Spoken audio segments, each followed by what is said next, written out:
د عددونو په محور باندې په نښه شوی ځای به څو وي؟ موږ دلته په نښه شوی ځای لرو، د پوښتنې نښه ورسره لیکل شوې ده. غواړو دا په نښه شوی ځای په لاس راوړو چې دا عدد به څو وي. که موږ د عددونو محور ته وګورو، د عددونو محور باندې 1.5 لرو، بیا 1.6 لرو او بیا 1.7 لرو. یعنی د دې هرو دوو عددونو ترمنځ واټن به 1/10 وي. 1/10 یا هم 0.1 او یا هم 1/10. دا واټن به هم دومره وي، 1/10 به وي. او بیا دا واټن موږ په لاس مساوي برخو باندې ویشلی دی. د هرو دوو عددونو ترمنځ مو دا 1/10 واټن په لاس نورو مساوي برخو باندې ویشلی دی. 1 2 3 4 5 6 7 8 9 لاس په لاس مساوي برخو باندې ویشلی دی.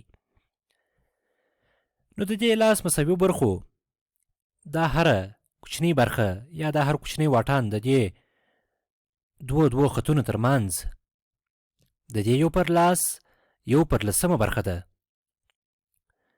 دا کوچنی واټن هم د دې 1/10 1/10 برخه ده، ځکه د لاس مساوي برخو یوه برخه ده 1/10 برخه کیږي. نو د 1/10 1/10 برخه 1/100 کیږي. دا واټن 1/100 کیږي.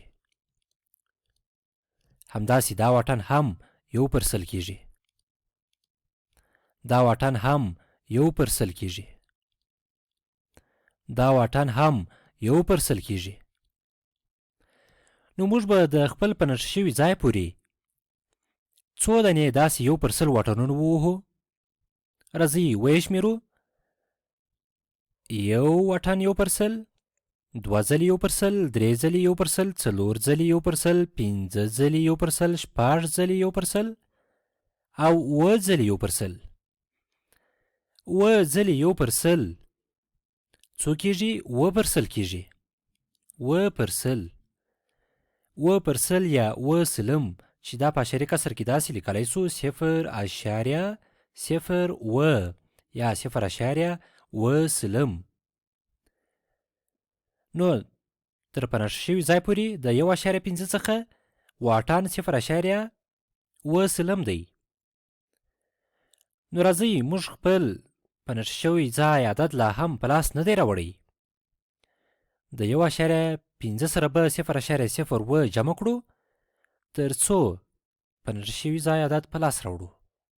راځئ داسې په ولیکو چې 1.5 جمع 0.0 مساوي کیږي. 1.5 جمع 0.0 څو کیږي؟ 1.5 کیږي. یا 1.50 یا هم 1.15. نو په نښه شوی ځای مو یا د پوښتنې نښه مو مساوي کیږي په 1.50 سره.